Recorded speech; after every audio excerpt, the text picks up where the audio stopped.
table said, but Table 17 certainly expressed a lot of concern and skepticism about CDC itself and the whole process. There was a discussion that started very early on, in which we seemed to have a pretty strong consensus about something that wasn't even on the list, which is that the main priority is to make the public an informed public.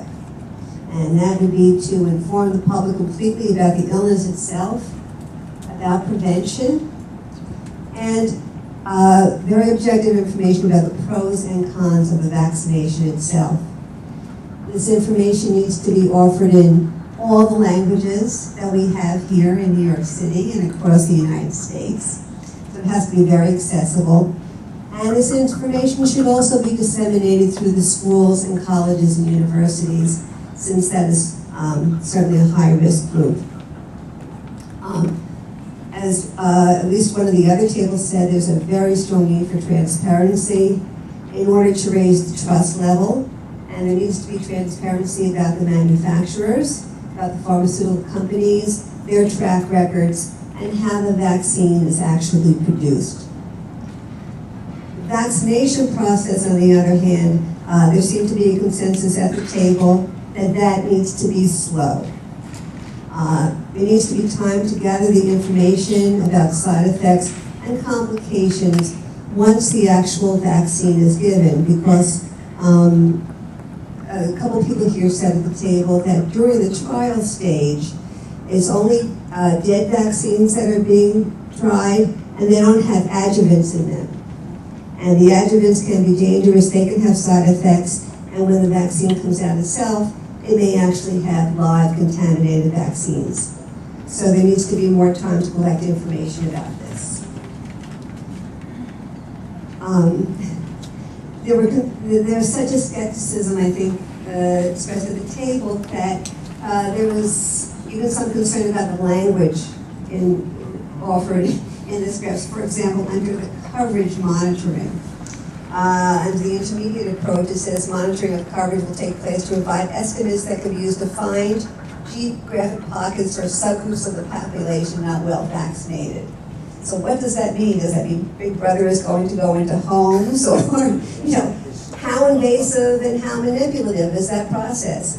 And then under the full throttle, it says special procedures have been put in place to assess coverage in real time and to take corrective measures to vaccinate groups with low uptake. So when we're talking about voluntary, how voluntary is voluntary? And every word you use conveys some meaning about that. Absolutely. So start with skepticism. Then if you want to deal with that, then it's education and transparency were the two things that follow. And then because education and transparency mean time, you go relatively slow. If I can just sum it all up, that's what I heard out of this group. Out of that last group, I also heard this need for that level of conversation and dialogue and information. Good. Keep going. That's great. A few of the themes at this point are repeated, so I will summarize. There were several concerns that colored the whole evaluation of the three options, so we kept coming back to them each time we looked at the options separately. One, the side effects that the vaccinations may have, from allergic reaction to serious ones such as possible seizures and paralysis or even death, and they've noted the information of cases like those with the use of prior vaccines. The group did not see the balance between the severity of the virus, either in terms of its effects and how widespread it is, and the use of a vaccination program or the implementation of a vaccination program. They felt there was insufficient information and disclosure, as has been said also before here, about the value of such a program. The expert opinion was felt to not be objective. There is a concern about conflict of interest when information is disseminated by, for example, pharmaceuticals. And they noted also the lack of opposing views when talking about a vaccination program, that nobody has noted, well, what could happen, what other possible solution could there be other than vaccinating. And along those lines, the suggestion that the scientific and medical efforts should be used to find out the roots for this virus, to try to implement prevention as opposed to the reactive mode that a vaccination program is. There is concern of use of resources and taxpayers' money. And also very big concern about the use of the word promotion, feeling that it sounds more like propaganda and objective information for people to be able to respond appropriately. Also, a doubt, even though they conceded they heard the assurances that the program is voluntary, there's a concern that the nature of that program may change, that in the future it may become mandatory, and that the CDC does not have the last word on it. They feel that CDC has higher authorities that may see differently and it will be imposed. So based on all of that, we can summarize that if an approach, they would go for the slow approach and the other two.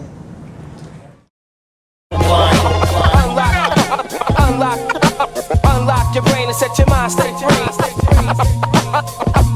Unlock your brain and set your mind straight. I could learn how much vaccine I could get into our district. I'm leaving here with and I thank all the dissenting voices in the room and Keystone for the information you presented, because now I'm thinking just the opposite. How do I keep our constituents from rushing to get a vaccine? Thank you.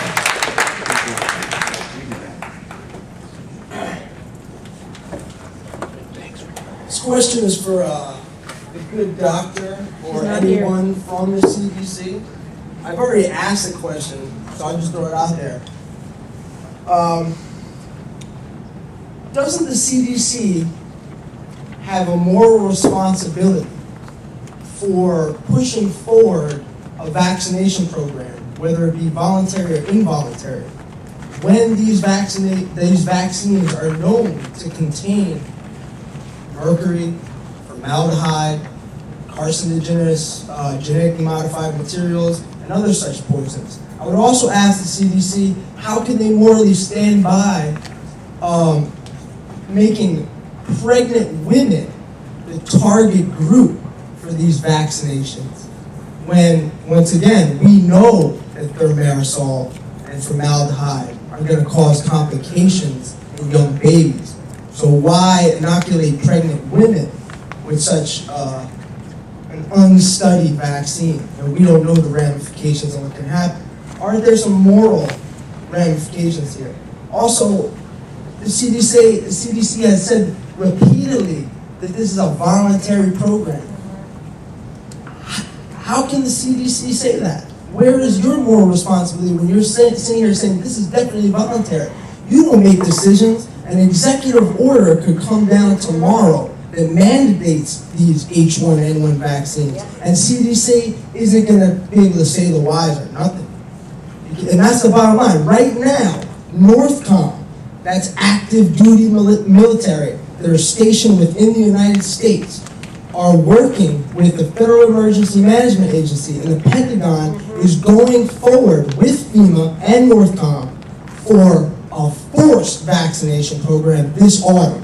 So regardless of the CDC's assurances that this is a voluntary program, other branches within the federal government are going to be moving forward with a militarized program to force you to take these poison vaccines. So where's the morality in that? That's what the American people want to know.